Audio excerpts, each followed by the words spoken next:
আপনাকে দেখাই যে এখন এমন একটা অবস্থা চলছে যে আপনি ম্যাক্সিমাম পরিবারগুলোর মধ্যে যাবেন, আপনি গিয়ে দেখবেন ম্যাক্সিমাম পরিবারে কিন্তু নামাজটা নাই। ম্যাক্সিমাম পরিবারে যাবেন, আপনি গিয়ে দেখবেন সেখানে কিন্তু পর্দাটা নাই। বেশিরভাগ পরিবারে আপনি যান, দেখেন দিনের ইলম চর্চার যে গুরুত্ব এটা কিন্তু ওখানে দেখবেন আপনি নাই। বেশিরভাগ পরিবারে দেখেন আপনি এখানে হালাল হারামের কোনো পরোয়া নাই, রিজিক আসতেছে কোন দিক থেকে আসুক, ঠিক আছে।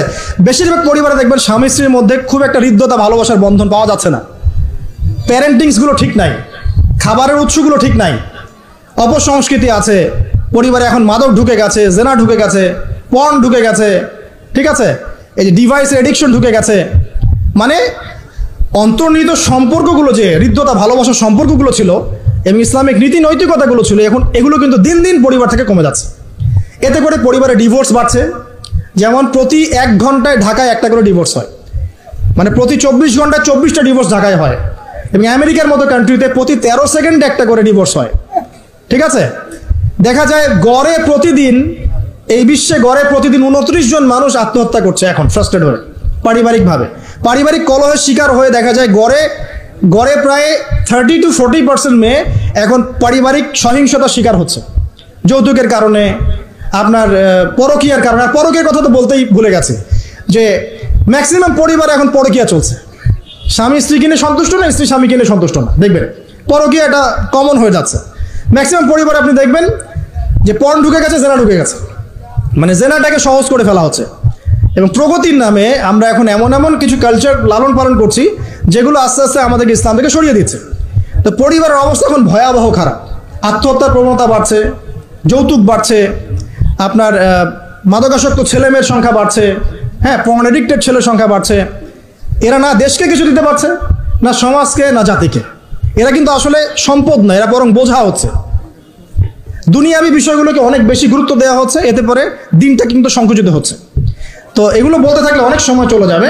তো এক কথায় পরিবারের ভাঙনটা এখন বেশি এবং পরিবারের নীতি নৈতিকতার অবস্থা খুব খারাপ। এর কারণগুলো আমরা ফাইন্ড আউট করলাম। কি কি কারণ? 1 নাম্বার ধরেন কোরআনের তালিম চর্চা উঠে যাওয়া, তাওহীদ উঠে যাওয়া, শিরিকের অনুপ্রবেশ, সুন্নত উঠে যাওয়া, বেদাতগুলো ঢুকে যাওয়া, পরিবারে হারাম রিজিক ঢুকে যাওয়া, পরিবারের কর্তাদের নীরব ভূমিকা, হ্যাঁ, পরিবারে হাজরা আলাইহিস সালামের মতো মা না থাকা, পরিবারে খাদিজা রাদিয়াল্লাহু আনহার মতো স্ত্রী না থাকা, অনেক কারণ। এরপরে বাইরের সংস্কৃতির অনুপ্রবেশ, হ্যাঁ, প্রিন্ট এবং ইলেকট্রনিক মিডিয়ার যৌনতা, এই সব কিছু মিলে কিন্তু পরিবারগুলো ক্রাশ করছে এখন। এতে করে দেখবেন অনেক সমস্যা হচ্ছে। যৌতুক টৌতুক তো বললাম, সবচেয়ে বড় কথা আপোষের যে মিল মোহব্বত, ওয়াজআলা বাইনাকুম মাওয়াজ্জাতা ওয়া রাহমা, এটা আস্তে আস্তে কমে যাচ্ছে। এবং পরিবার যখন এরকম ভাঙনের শিকার হচ্ছে তখন দেখবেন সমাজের মধ্যে স্ট্যাবিলিটি নষ্ট হচ্ছে এবং এই সমাজগুলো দিয়ে আপনি কখনো আদর্শ রাষ্ট্র কায়েম করতে পারবেন না। এখন আসেন, জাস্ট এখান থেকে আমি আলোচনার শেষের দিকে যাব অল্প সময়, যে আমরা এখন কি কি কাজ করলে কিভাবে স্টার্ট করব আর কিভাবে আমরা এটাকে সলভ করতে পারি। এই সলিউশনটা 2 রকম। 1 নম্বর হচ্ছে যারা অলরেডি পরিবারে ঢুকে গেছেন তাদেরকে অন্য জায়গা থেকে শুরু করতে হবে। মানে যারা অলরেডি পরিবারে ঢুকে গেছেন আপনাদেরকে তওবা করে ফিরে এসে আবার শুরু করতে হবে। আর যারা পরিবারে এখনো ঢোকেন নাই, আপনারা এখনো সৌভাগ্যবান। এখন থেকে যদি আপনারা এই নসিহতগুলো মেনে চলতে পারেন, ইনশাআল্লাহ আপনার পরিবারটা 8-10টা পরিবারের মতো হবে না ইনশাআল্লাহ। প্রথমে বলি তাদের কথা যারা পরিবারে ঢুকে গেছি আমরা, তাদের কাজ কি? তাদের প্রথম কাজ হচ্ছে ঠান্ডা মাথায় বিশ্বের পরিস্থিতি, সমাজ, দেশের পরিস্থিতিগুলো নিয়ে চিন্তা করা, ঠান্ডা মাথায়, যে হচ্ছেটা কি আসলে। যখন দেখবো যে না আসলে ভালো কিছু হচ্ছে না, খারাপ হচ্ছে, তখন আপনার ভুলটা কোথায় সেটা আপনাকে ফাইন্ড আউট করতে হবে। আপনার ভুলটা কোথায় ছিল? আপনি এমন কাউকে বিয়ে করেছেন যে ফ্যামিনিস্ট, আপনি এমন একটা পরিবার গঠন করেছেন যেখানে আপনি কোরআনটা চালু করতে পারেন নাই, সবাই নামাজ পড়ছে না, সবাই পর্দা করছে না, হ্যাঁ, নিয়মিত তালিম হচ্ছে না। এখন আপনার কাজ কি? আগে তওবা করে ফিরে এসে আপনি জ্ঞান চর্চা শুরু করেন। আপনি নিজে রোল মডেল হয়ে দেখান, জ্ঞান চর্চা করে, আমল করে, পর্দা করে, ইসলামের জন্য কিছু করে একটা রোল মডেল স্থাপন করে দেখান, দেখিয়ে পরিবারকে আহ্বান করেন যে তোমরাও এদিকে আসো। এবং আপনার যত ক্ষমতা আল্লাহ পাক দিয়েছেন পরিবারে, অর্থনৈতিক ক্ষমতা বা স্বামী হিসেবে ক্ষমতা, বাবা হিসেবে ক্ষমতা, এটা আপনি পরিবারে প্রয়োগ করে পরিবারটাকে লাইনে আনার চেষ্টা করেন। এরপরে চেষ্টা করতে করতে করতে করতে যদি কোনো কাজই না হয় শেষ পর্যন্ত, অ্যাটলিস্ট আপনি আপনার দায়িত্ব পালন করেছেন। এখন তাদের ভার আল্লাহর হাতে ছেড়ে দেন, আপনি আপনার কবরের ফিকির করেন, ব্যাস। যার যার হক তাকে দিয়ে দেন, নিজের হকটা আল্লাহর কাছে চেয়ে নেন। আর দ্বিতীয় হচ্ছে তারা যাদের পরিবার এখনো শুরু হয়নি, আপনারা কিভাবে স্টার্ট করবেন? প্রথমে বলবো জ্ঞান চর্চা এখনই করে নেন, জ্ঞান অর্জনটা এখনই করে নেন। পরিবার গঠন হয়ে গেলে অনেক রেসপন্সিবিলিটি আসবে, তখন ডিফিকাল্ট। তো জেনারেল লাইনের পড়া, ইসলামিক পড়া একটা ব্যালেন্স করেন। আমি বলছি না জেনারেল পড়া ছেড়ে দেন, আমি এটা কখনো বলি নাই। ওটা পড়াশোনা করেন, ইসলামিক পড়াশোনাগুলো করেন, একটা ব্যালেন্স করেন। করে আপনি 5 ওয়াক্ত নামাজ শুরু করেন, আল্লাহ রাস্তায় সময় লাগান, কোরআন তেলাওয়াত করেন, আলেম ওলামার সোহবতে যান, হ্যাঁ, আত্মশুদ্ধিমূলক কাজ করেন, সমাজ কল্যাণমূলক কাজ করেন। পাশাপাশি আরও বলবো যে দিনই কাজে ব্যস্ত থাকেন, দিনই কাজে ব্যস্ত থাকেন, ভালো কাজে ব্যস্ত থাকেন। এভাবে নিজের ভিতরটাকে আগে পরিশুদ্ধ করে নেন। এরপর আপনি একটা হালাল রিজিকের চেষ্টা করেন, একটা হালাল পবিত্র রিজিক হোক, সেটা কৃষিকাজ। লজ্জার কিচ্ছু নাই, কৃষিকাজ লজ্জার কোনো প্রফেশন নয়, গর্বের প্রফেশন।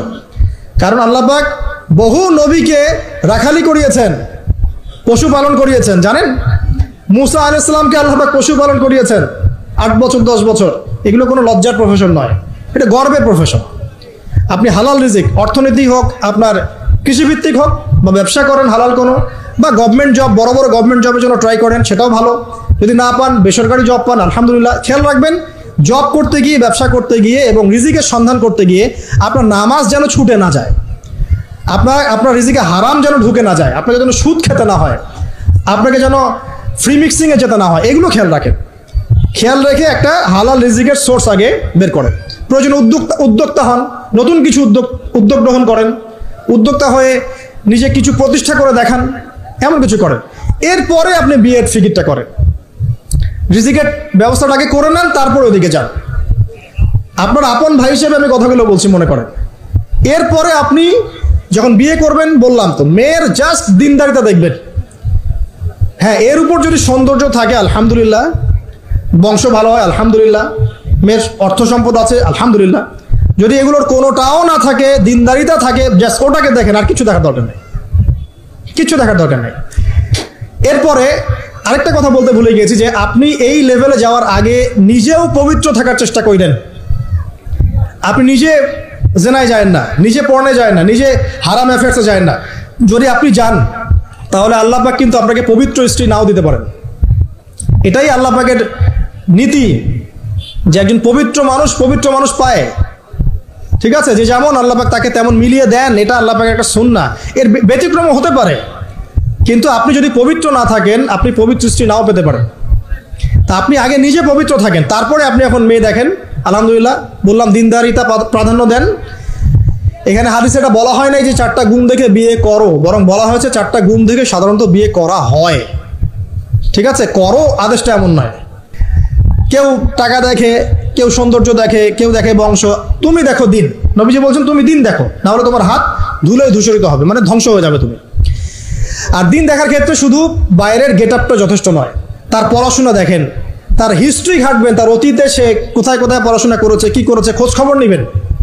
হুট করে তাড়াহুড়া করে কোনো ডিসিশন নিয়ে ফেলবেন না, এটা খুব ভুল করে মানুষ। ঠিক আছে, তার হিস্ট্রি ঘাটেন, যে সে কোথায় পড়াশোনা করেছে, কি করেছে না করেছে। তার পরিবারের বায়োডাটা ঘাটেন, তার পরিবারের সদস্যরা কেমন, নামাজ পড়ে কিনা, তার ইসলামের প্রতি কেমন ধারণা পোষণ করে।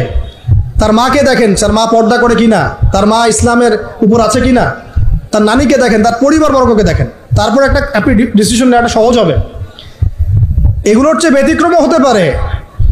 ওই আজহারের পরিবারে ইব্রাহিমের জন্ম হতে পারে, ফেরাউনের আন্ডারে আসিয়ার জন্ম হতে পারে, থাকতে পারে, কিন্তু এটা ব্যতিক্রম।